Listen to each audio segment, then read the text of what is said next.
Hey everyone, welcome back to Pocket Coaching. I'm here with Katie and we're going to be basically sitting on your shoulders like little guardian angels, here to whisper in your ears the things that maybe you haven't been told, the things that are going to help you change what your behaviors are, change your mindsets a little bit to help you get those results that you're looking for, to help you get that health transformation, the destiny that you want for your pets, whatever that might be.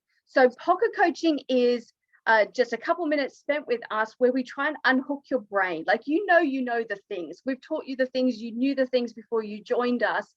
Here's a chance to get out of the, I'm getting stuck.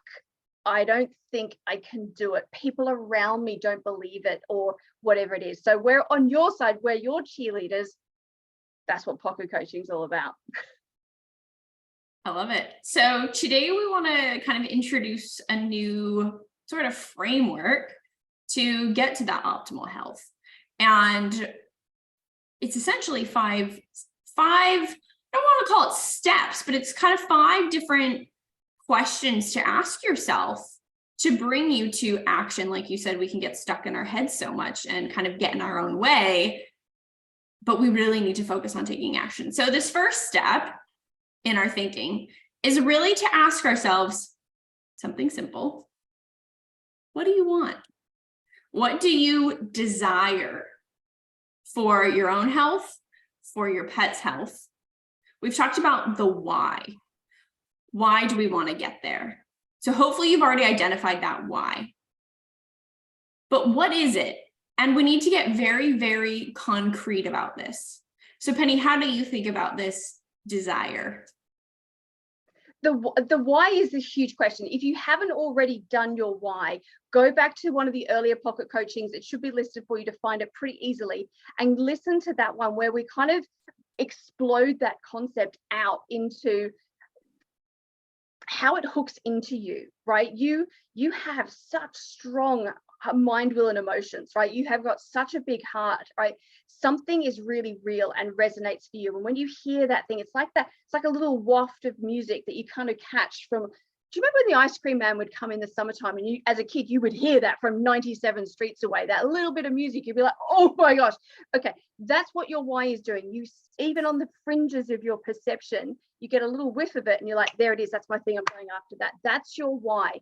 You need to find what that is. If your heart already knows it, but unless you've taken the time to kind of process that, to draw that out, to kind of paint a picture of what that looks like, then it remains that little bit of elusive. It's like that, oh, I can smell croissants, I don't know where they're coming from, something like that. Do you know what I mean? Like, so get really clear on your why, because that is what drives you forward in this process. And without a why, you will go nowhere, because the best will and intentions in the world are not strong enough to overcome habit and the easier pathway, the path of least resistance, the negative talk that you'll hear everywhere. Unless you are deeply connected to that why, you're gonna fall off the wagon. It's just that simple. So this is now taking that as the starting point and go, what's your desire? Like, why is your why? Almost like, I don't know, there's this thing called the 7 layers of why, where you keep asking why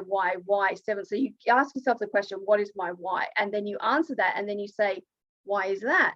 And then you answer that question, and then why is that? And you answer that question, and you do that 7 times, and you get really granular, really clear when you get down to that level. So this first step, if you like, is you want something. You know what it looks like. You've taken the time to paint the picture, to you can close your eyes and visualize it in a heartbeat. Like, you know what you want. That's the desire. That's why you're here. That's what you want to come true, and that's what we're here to help you do that. Now that's moving down and further of the steps, but to me, that's you got to start with that. I actually really like this idea of the ice cream truck. I love that these things just pop into your head. So let's kind of parse that out a little bit, because I think this actually is really important, and it can get confusing when we're talking in the what and the why and the how. And it's like, okay, wait, what am I doing here? Like, let's break it down. Okay, so using this analogy of the ice cream truck, which I really love, the reason why you hear the music and you get so excited is because it's that visceral experience of the joy, right? Right. It's the joy. And so that's like your why. I'm in it for the joy. I'm in it for, this incredible long life with my pets. This is your why, right? It invokes that like excitement. But this is the what. Like, okay, now you're at the ice cream truck. What do you want? What are you gonna order? What's gonna get you to feeling that joy? So the ice cream with the flake in it. I don't know. I always love like the Tweety Bird with the gum eyeballs.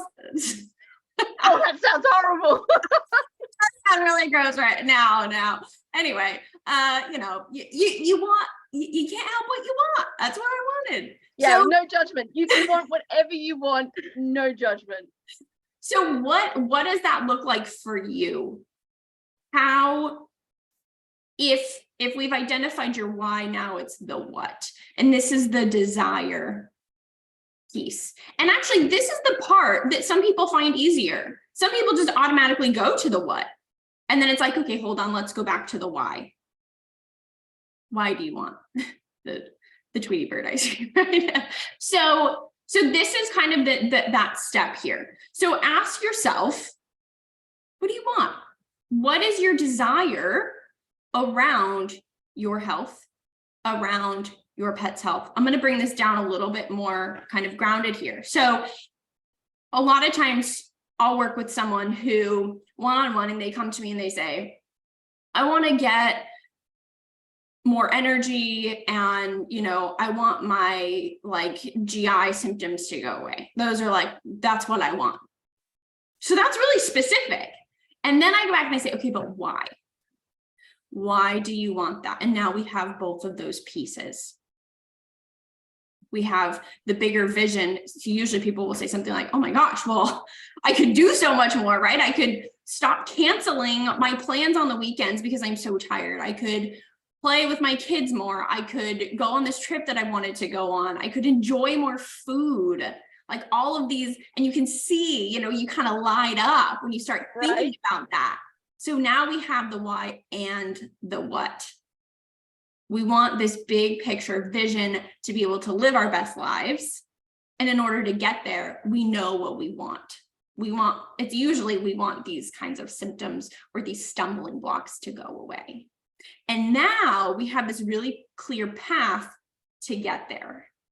But then it's a matter of kind of making it actually happen, which obviously we'll talk about next. So today, ask yourself, what is it that you want? What is it that you desire? If you haven't already identified your why, go back to previous pocket coachings and rewatch that. Make sure you write this down, tell a friend, tell a spouse, whatever it is, make it really concrete. Believe it or not, that is huge when it comes to the psychology of change. And like you said in the beginning, Penny, we can know what we know, but if we're not putting it into action, it's all for naught. So that's your to-do for today. Penny, any final parting words? Yes, actually, is to bring it into the physical world. And what I mean by that is, it's great to have it in your head, to know it. Perfect. Now tell a friend, like Katie's just suggested, because that starts to make it real, because now someone can ask you about it because they've got some information, right? But third thing to really accelerate your ability to make this work is to create something so like a collage board or a stick or a picture that you put up on your fridge. Cut something out and stick it on there. Do whatever it is that gives you that visual, even if it's just the word, and you put it on the back of the toilet door. Like write it in the shower mist. It doesn't matter, somewhere where you're going to see it and it's going to remind you, going to trigger you. Because when you keep being reminded and triggered like that, you connect with it more strongly, and then you are much more likely to do it. Like simple as that. So not just here, not just with a friend, but third level, put it in the physical realm as well. Beautiful. Well, that's your to-do for this week, and we'll see you next Thursday.